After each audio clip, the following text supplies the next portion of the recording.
pembelajaran kali ini di Al-Quran Hadis kita akan mulai pembelajaran yang pertama. Namun sebelumnya kita awali dulu dengan membacakan doa yang akan dipimpin oleh kedua belah. Coba Ananda silakan pimpin doanya. Sekarang doa dimulai.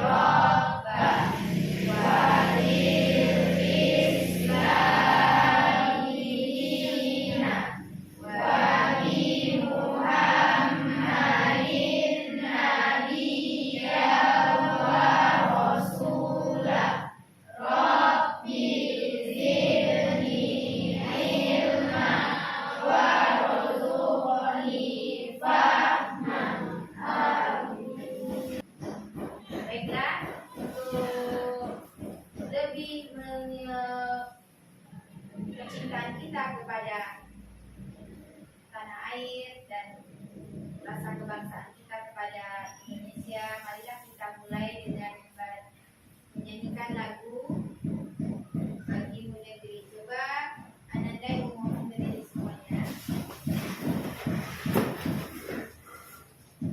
Satu, dua,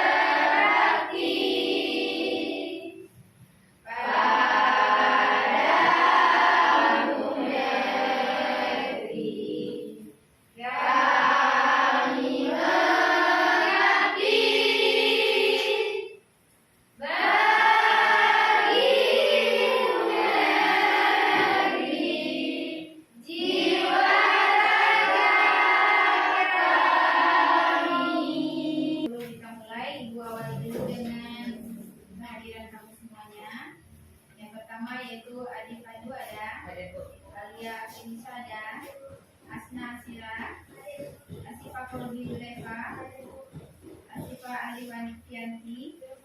Alhamdulillah semuanya anak ibu hadir lengkap hari ini ya.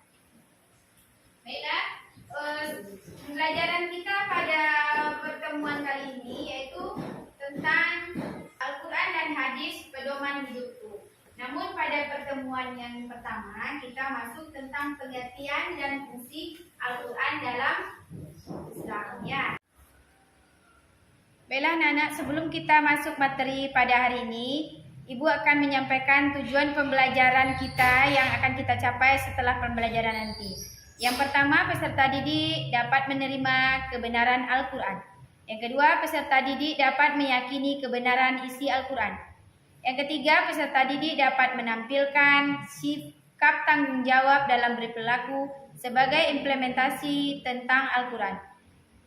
Yang keempat, peserta didik dapat menampilkan sikap peduli dalam berperilaku sebagai implementasi tentang Al-Quran. Itulah tujuan yang akan kita capai setelah pembelajaran kali ini. Coba kamu perhatikan dulu nak. Kamu perhatikan dulu gambar yang Ibu tampilkan ini. Bisa kamu pahami? Ya.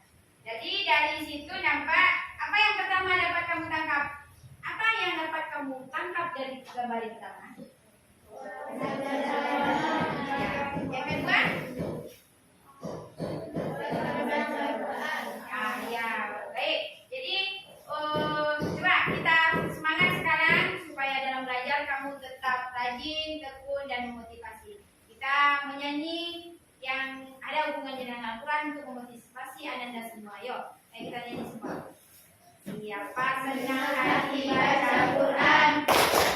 Siapa senang hati baca Quran? Siapa senang hati ayo kita amalkan? Siapa senang hati baca Quran? Ya, baik Ananda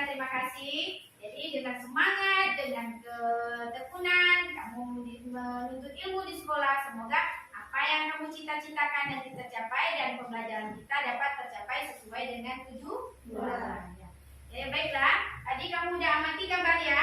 Sekarang ibu minta untuk membagi kelompok menjadi 4 kelompok. Coba Nanda. Kelompoknya bedanya.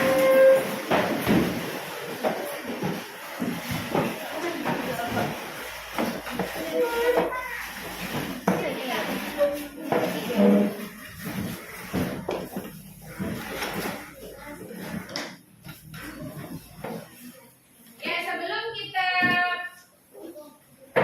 melakukan diskusi, Ibu akan memberikan pretest dulu untuk melihat kemampuan dasar kamu sebelum kita pelajari materi yang selanjutnya. Ya, Ibu bagikan satu per orang, tolong tulis namanya, silakan kamu jawabnya ya. Ini pretestnya. Jadi ini tempat.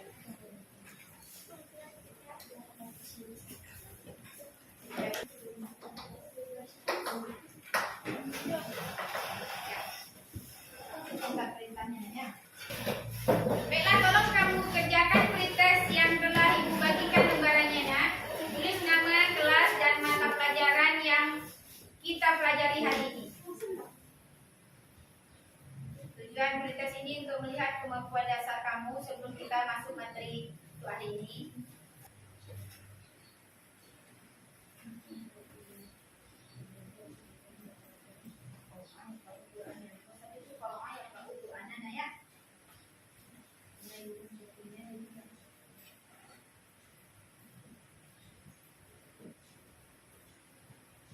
Dadan siap nak? Ya, karena waktunya udah habis, kita kumpulkan kembali gambarnya.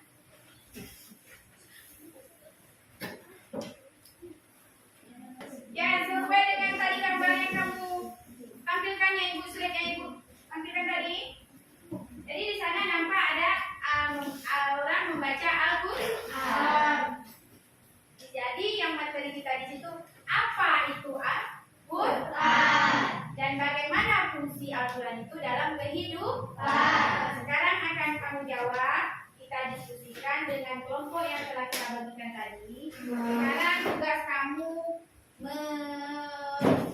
menjawab tadi pertanyaan itu, kamu cari per kelompok dengan menuliskan hasilnya nanti di lembaran yang Ibu bagikan nanti. Apa permasalahannya tadi Ibu bilang? Ya, terus? Ya, coba.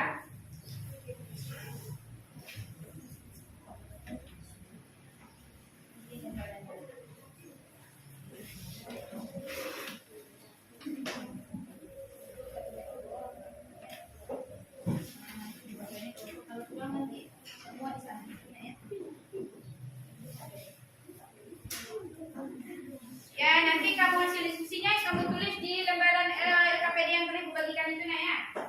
Nama kelompoknya sekarang kamu buat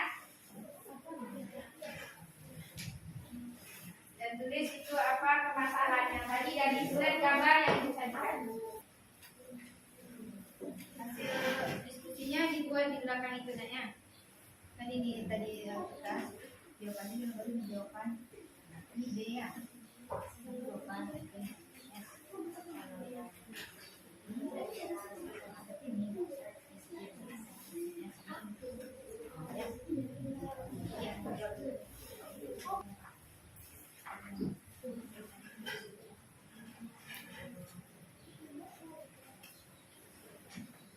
Ayo kita minta kelompok 3 mempresentasikan hasil diskusinya. Yang lain coba perhatikan kelompok yang tampil dan menanggapi nanti dari hasil yang dipresentasikan kelompok itu. Assalamualaikum warahmatullahi wabarakatuh. Waalaikumsalam warahmatullahi wabarakatuh. Kami dari kelompok 3 akan membacakan hasil diskusi kami. Penelitian dan fungsi Al-Quran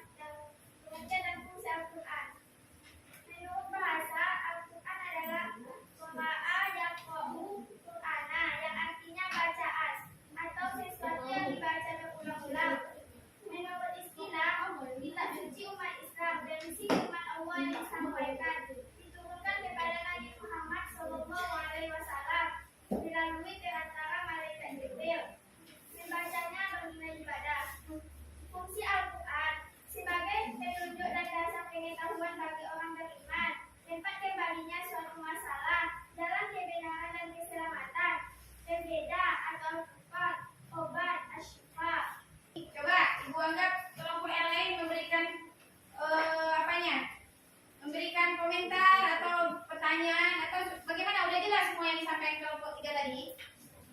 Coba, ada? Ada kelompok 1 coba adik, apa yang ditanyakan nak? Ya, coba kelompok 1 bisa menjawab. Kelompok yang mempresentasikan coba silakan jawab. Kelompok 1 tadi memberikan pertanyaan. Itu apa kedudukan Al-Quran? Coba nak. Bagus pertanyaan dari anak-anak tadi, kita kasih hapus dulu. Saya akan menjawab pertanyaan dari kelompok 1. Kedudukan Al-Quran sebagai sumber hukum yang utama dan pertama dari ajaran Islam seluruhnya. Bagaimana Nanda adik? Ya, alhamdulillah sudah dijawab oleh kelompok 3. Terima kasih kita ucapkan kepada kelompok yang telah menjawab tadi pertanyaannya. Kita berikan aku juga untuk kelompok yang telah menjawab. Baiklah, sampai di sinilah hasil diskusi kelompok 3. Salah dan janggal saya mohon maaf. Wabillahi taufiq wal hidayah. Assalamualaikum warahmatullahi wabarakatuh. Waalaikumsalam warahmatullahi wabarakatuh. Pengertian Al-Quran itu ada dari segi bahasa dan dari segi istilah. Dari segi bahasa Al-Quran itu tadi apa? Bacaan atau sesuatu yang dibaca. Dan paham sekarang? Jadi kesimpulan kita hari ini yaitu Al-Quran itu adalah kalamu. Al-Quran itu merupakan mukjizat yang artinya adalah kemampuan luar biasa yaitu yang telah diturunkan Allah kepada Nabi kita yaitu Muhammad SAW. Diturunkan secara mutawatir melalui perantara malaikat Jibril dan membacanya bernilai ibadah. Jadi membaca Al-Quran itu ibadahnya. Perhatikan pernyataan-pernyataan berikut. Firman Allah Subhanahu wa taala diturunkan kepada Nabi Muhammad SAW. Yang pertama itu, yang kedua disampaikan secara berangsur-angsur melalui malaikat Jibril. Ketiga, aturan-aturan sesuai tuntunan Nabi Muhammad SAW. Yang keempat, membacanya merupakan ibadah. Yang kelima, kitab suci umat Islam yang bersumber dari Nabi Muhammad SAW. Pertanyaannya, pengertian Al-Quran menurut istilah terdapat pada pernyataan nomor Saya 2 dan 3. siapa nak? Yang mana? Yang penting kamu jawabnya. Bagus, kita kasih hapus. Jadi, dan juga pesan ibu yang terakhir, jangan lupa kamu membaca Al-Quran, membaca dan mentadaburinya serta mengamalkannya dalam kehidupan sehari-hari. Jadikan Al-Quran sebagai pedoman, sebagai petunjukan dalam hidup kamu. Dan untuk pertemuan besok kita masuk dengan yaitu pengertian hadis. Ya, jadi untuk pertemuan kali ini Ibu cukupkan sampai di sini dan kita tutup dengan membacakan